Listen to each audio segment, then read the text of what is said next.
Mi abuelo era el pilar de nuestra comunidad y un veterano respetado. Limpiando su casa tras su muerte, descubrimos al monstruo que realmente era. Mi abuelo falleció de causas naturales a los 89 años en la misma casa donde crió a sus hijos. Para todo mundo, era el epítome del anciano perfecto y bondadoso. Era veterano, voluntario activo en los eventos de la iglesia, horneaba pasteles para sus vecinos y tenía una paciencia infinita. Él fue el que me enseñó a pescar y a andar en bicicleta. Su funeral estuvo repleto. Casi medio pueblo asistió para despedirse con lágrimas en los ojos de un gran hombre. Semanas después del entierro, mis padres decidieron que era hora de limpiar la casa para ponerla en venta. Me ofrecí a encargarme del ático, un lugar que siempre estuvo estrictamente prohibido para nosotros cuando éramos niños.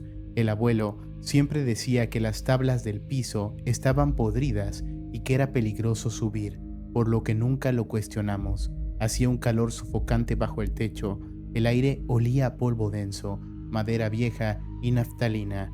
Pasé horas apartando cajas de adornos navideños, ropa vieja y muebles cubiertos con sábanas. En el rincón más alejado, oculto intencionalmente detrás de un pesado archivero de metal y unas tablas sueltas, encontré un hueco oscuro. Ahí estaba un baúl militar de madera y metal verde oliva, cerrado con un candado de combinación, sorprendentemente robusto. Pensé de inmediato que habría medallas de su época en el ejército, cartas antiguas o alguna reliquia familiar valiosa que quería proteger. Bajé al garaje por unas tijeras para cortar metal. Me tomó varios minutos de esfuerzo romper el grueso candado, pero finalmente se dio con un chasquido. Al levantar la pesada tapa, no sentí emoción ni nostalgia. Me recibió un olor extraño, sofocante, aserrado y ligeramente metálico. No había medallas ni uniformes. El interior del baúl estaba meticulosamente organizado con pequeños separadores de madera. Lo primero que vi fue una pila de recortes del periódico amarillentos, casi todos datados entre finales de los 70 y mediados de los 80. Los titulares hablaban de una ola de mujeres jóvenes desaparecidas en nuestro condado y en las ciudades vecinas, un caso de un asesino en serie que la policía nunca pudo resolver. Al levantar los periódicos, el estómago se me encogió de una manera que no puedo describir. Debajo había una serie de bolsas herméticas de plástico transparente. Estaban etiquetadas con una caligrafía impecable que reconocí al instante. Era la letra de mi abuelo. Cada bolsa contenía una fecha exacta y un nombre de mujer. Dentro de ellas había recuerdos. En una bolsa había un reloj de pulsera con la correa manchada y rota. En otra, un par de pendientes baratos. En otra, una licencia de conducir y una tarjeta de biblioteca pertenecientes a dos chicas distintas. Lo más perturbador eran las últimas bolsas. Contenían gruesos mechones de cabello humano de diferentes colores, cuidadosamente atados con finos hilos de pescar. Había al menos 14 bolsas en total. Mi mente se negaba a procesar la imagen. Me quedé congelado de rodillas frente al baúl, temblando. El abuelo que me leía cuentos antes de dormir, el hombre que consolaba a las viudas del vecindario, había coleccionado y clasificado los trofeos de sus víctimas en la misma casa donde dormíamos cada Navidad. Solté la tapa del baúl que se cerró con un golpe seco y bajé corriendo las escaleras, sintiendo que iba a vomitar. Llamé al 911 desde el césped delantero, incapaz de quedarme un segundo más dentro de esa casa. En cuestión de horas, nuestra tranquila calle residencial estaba acordonada y llena de camionetas forenses y agentes del FBI. Ahora, meses después, las pruebas de ADN y la investigación han confirmado lo impensable. Las pertenencias coincidieron con víctimas de aquellos antiguos casos fríos. La noticia destruyó a mi familia. Mi madre tuvo que ser internada temporalmente por una crisis nerviosa y varios familiares se han cambiado el apellido por la vergüenza mediática. Sin embargo, lo peor para mí no es el escrutinio público, sino la traición de mi propia memoria. Saber que abracé, amé y confié ciegamente en un depredador implacable que vivía escondido a plena vista. Fui mesera del turno nocturno, le serví café y pastel a un asesino en serie casi todas las noches, sin saber la sangre que llevaba en las manos. Tenía 19 años y necesitaba pagar la universidad, así que acepté un trabajo en un restaurante de 24 horas, ubicado justo en la salida de una autopista interestatal muy transitada. Era el clásico lugar con luces fluorescentes, parpadeantes, asientos de vinilo rojo y olor a grasa vieja. El turno de 11 p.m. a 7 a.m. era solitario y a menudo lidiaba con camioneros cansados o borrachos o malhumorados. Pero había una excepción, mi cliente favorito, un tipo al que llamaremos Dan. Dan era un hombre de unos 30 y tantos años, corpulento, que siempre vestía camisas de franela y botas de trabajo gastadas.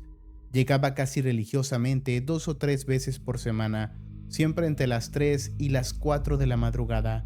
Se sentaba en la misma cabina del fondo y pedía exactamente lo mismo, una taza grande de café negro y una rebanada de pastel de cereza. Era increíblemente educado, me llamaba por mi nombre, me preguntaba cómo iban mis clases e incluso me dejaba propinas de $20 por una cuenta de apenas 5. Sinceramente, me sentía más segura cuando él estaba en el restaurante. Había noches en las que Dan llegaba luciendo absolutamente exhausto. Tenía ojeras oscuras, el cabello revuelto y sus botas dejaban rastros de barro espeso en el piso limpio. A veces traía rasguños profundos en los antebrazos o en el cuello.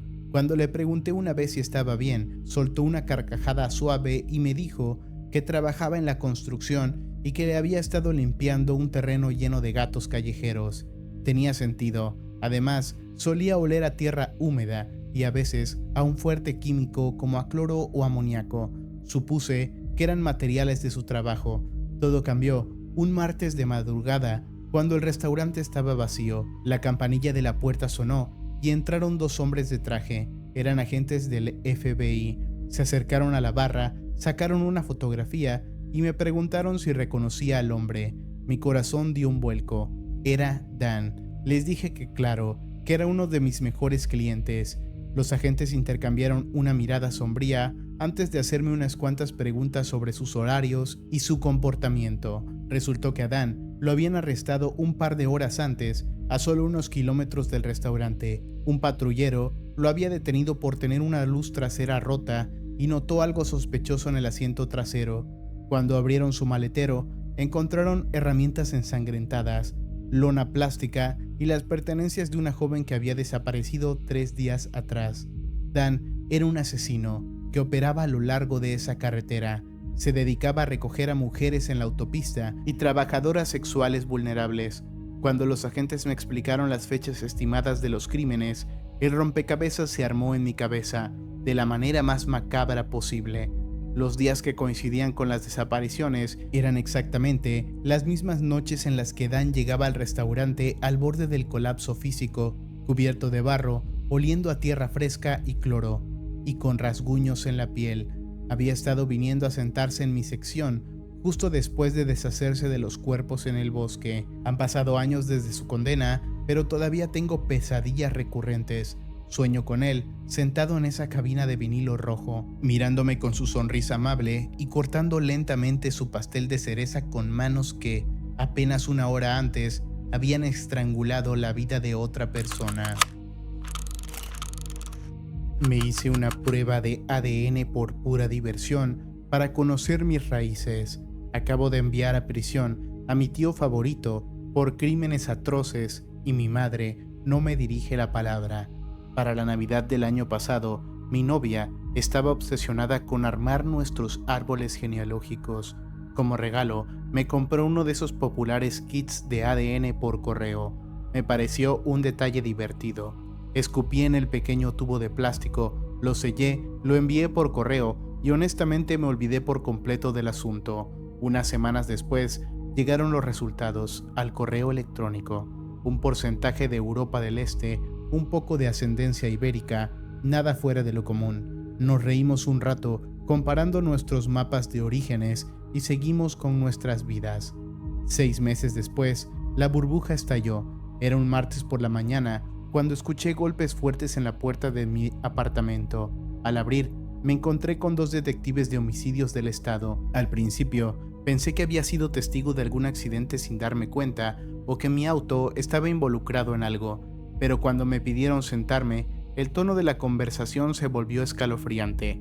Me explicaron que las bases de datos de estas empresas de ADN a veces son accesibles para las fuerzas del orden cuando se trata de buscar coincidencias parciales en casos graves. Me informaron que mi perfil genético había arrojado una coincidencia familiar muy alta, con muestras de fluido seminal recuperadas en 3 escenas del crimen diferentes a principios de los años 90.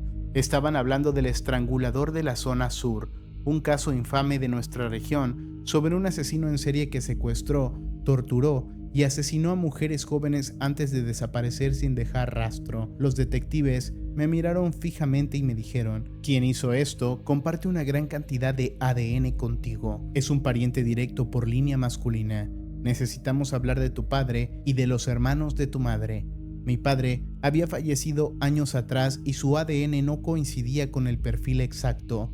La atención se centró de inmediato en el lado materno de mi familia, específicamente en mi tío Arthur. El estómago se me cayó a los pies. Arthur era el pilar de nuestra familia, el tipo divertido en las barbacoas, el que me enseñó a cambiar el aceite del auto, el que silenciosamente pagó 2 semestres de mi universidad cuando mi madre se quedó sin trabajo. Pensar en él como un monstruo sádico era disonante, que casi me echó a reír en la cara de los policías. Pensé que era un error garrafal del sistema. La policía comenzó a seguir a mi tío. Una semana después, recogieron un vaso de café de cartón que él había tirado en la basura de una gasolinera. Extrajeron el ADN de la boquilla y lo compararon con las evidencias de los años 90. Fue una coincidencia absoluta del 100%. El arresto salió en las noticias nacionales. Ver a ese hombre, ya con canas, caminando con un poco de dificultad siendo esposado y escoltado por agentes armados, me rompió el cerebro. Durante los interrogatorios, abrumado por la evidencia genética de la que no podía escapar, terminó confesando no solo esos 3 asesinatos, sino 2 más que la policía ni siquiera había vinculado con él. Detalló cosas que le hizo a esas mujeres que me dan náuseas solo de recordarlo. Hoy, mi tío está esperando juicio y seguramente morirá en prisión. El problema es mi familia. Las reuniones dominicales desaparecieron. Mi madre me bloqueó el teléfono y me dijo en nuestra última y explosiva discusión que yo había destruido a la familia y que debería haber mantenido mi saliva para mí. Parte de mi familia me tratan como a un traidor, como si yo hubiera puesto las manos de mi tío en el cuello de esas chicas. Me quedo despierto por las noches mirando el techo, lidiando con esa dualidad imposible. Por un lado, sé que hice lo correcto, que ayudé a dar justicia a 5 familias que lloraron en la oscuridad durante 30 años. Pero por otro lado, el hombre que me cuidó cuando tuve neumonía de niño y el monstruo que asfixiaba a mujeres en terrenos baldíos habitaban en el mismo cuerpo.